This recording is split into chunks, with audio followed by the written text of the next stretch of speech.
I am not a historian, but maybe you aren't either. So, how about we the people learn this stuff together? Welcome to US 101. Now,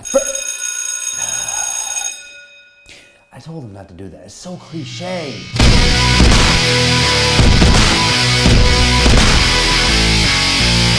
Donald J. Trump is going to be the 45th president of these United States of America. Yes, it does sound ridiculous to say out loud. I'm pretty positive that there are some people that voted for Trump, and then after the results came out, they were like, wait, no, come on. It's safe to say that this election was probably one of the most divisive in American history. I mean, less than 24 hours after Trump won the election, there were millions of people across the country out in the streets protesting. Cries of #NotMyPresident can be heard from New York to LA and in a bunch of cities in between. And there are many people already suggesting that he will be the worst president that America has ever had. So for this, our inaugural episode of US 101, I thought I would put that claim to the test. Now, obviously, no president is perfect. All of them have had their ups and downs, except, of course, for William Henry Harrison.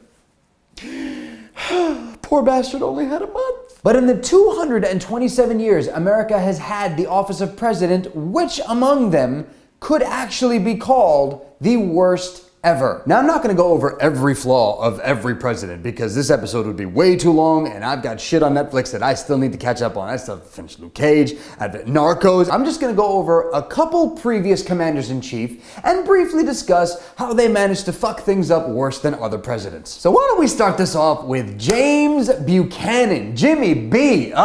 Fabulous neckwear, son. President from 1857 to 1861. Fun fact about Jimmy, if you Google worst president ever, his name pops up quite a bit on the first page. James Buchanan, to kick things off, was president during the dreaded Dred Scott decision from the Supreme Court. Quick backstory, Dred Scott, a slave who was living and working with his master in the Northwest Territories of the United States. So this is part of the United States that weren't states yet, they were just called territories. Now, while he was living in the Northwest Territories, his master passed away, and because of that, because the Northwest Territories prohibit slavery, Dred Scott thought that he was now a free man. Scott's case made its way through lower courts through many years until finally it made it to the Supreme Court, the highest court in all of the land, whereby Chief Justice Roger Taney said of the case that Dred Scott could not bring this case to the Supreme Court because he was a slave, not a citizen. At the time, there were 5 Southern judges on the bench of the Supreme Court and 4 Northern judges, and Buchanan, in his infinite wisdom, thought that a 5-4 split in regards to this case,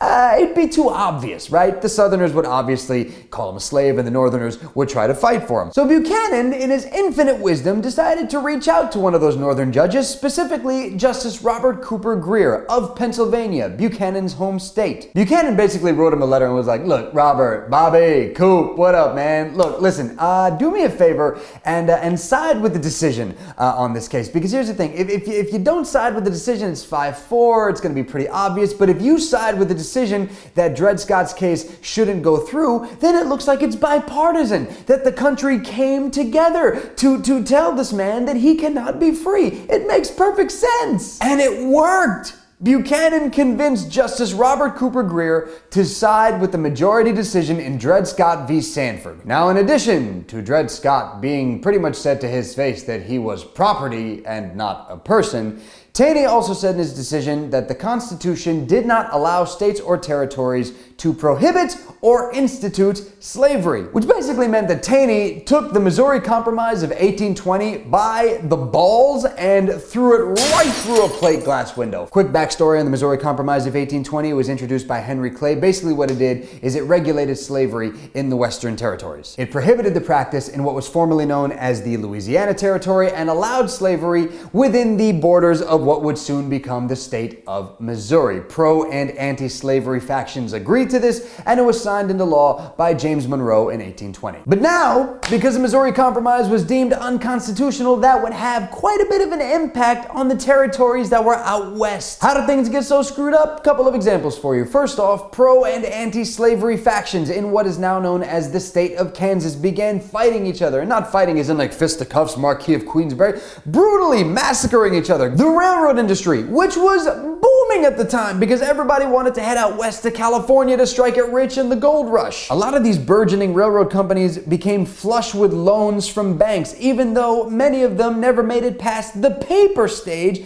and therefore they weren't able to pay those loans back. And all of this essentially stemming from the Dred Scott v. Sanford decision. It didn't bind the country, didn't bring them together because of a bipartisan decision in the Supreme Court. It drove more of a wedge between the North and the South, built more tension, which, as we all know what came next, it spilled over into what is known as the Civil War. And what was Buchanan's response to all of this turmoil, all of this chaos happening in the United States, what would be known as the Panic of 1857? What did he say? He said, quote, "Reform, not relief." Could you imagine any of the presidents of the modern age, them looking into the camera from the Oval Office as they're surrounded by turmoil and chaos and everything is just falling apart in the country, and they look into the camera and they say, "My fellow Americans,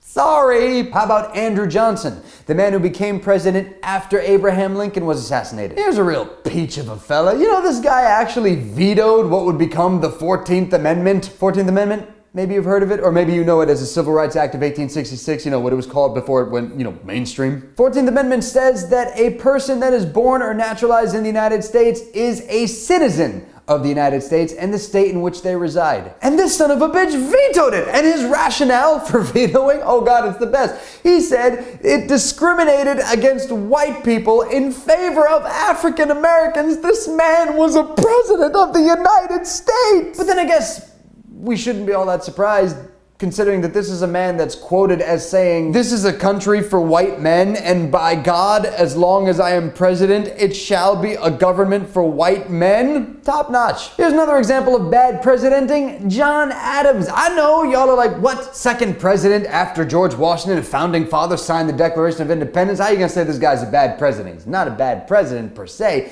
but he did some shitty things. Like, for example, the Alien and Sedition Act in 1798. Adams signed into law a couple acts that wouldn't be looked upon too favorably these days. Two of them, the Alien Friends Act and the Alien Enemies Act, basically allowed him to imprison and deport anyone that he deemed dangerous to the country, regardless of whether they came from a friendly nation or a hostile nation. Which meant if John Adams was walking down the street one day and a Frenchman gave him some side-eye because he just didn't enjoy the cut of his jib, that man could go to jail or just be sent back to France. And then of course there was the infamous Sedition Act, which made it illegal for anyone to publish, quote, "false, scandalous, and malicious writings," end quote, against the president, government officials, and the government. This, by the way, was passed in 1798, after the Constitution was ratified. And remind me what it says in the Constitution. It says freedom of speech and freedom of the press. Now look, as to what Donald Trump is going to be doing in the Oval Office over the next 4 years is anybody's guess, but if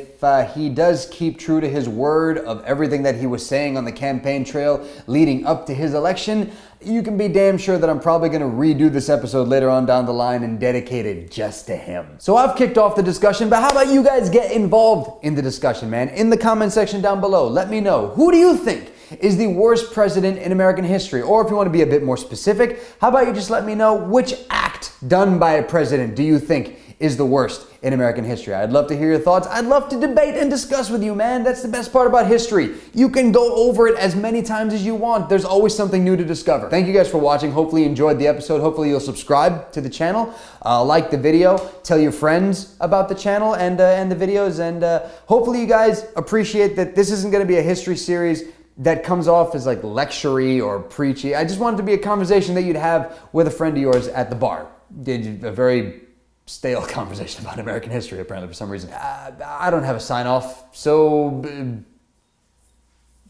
that's, yeah, we're done. Done, just done. Done, all done.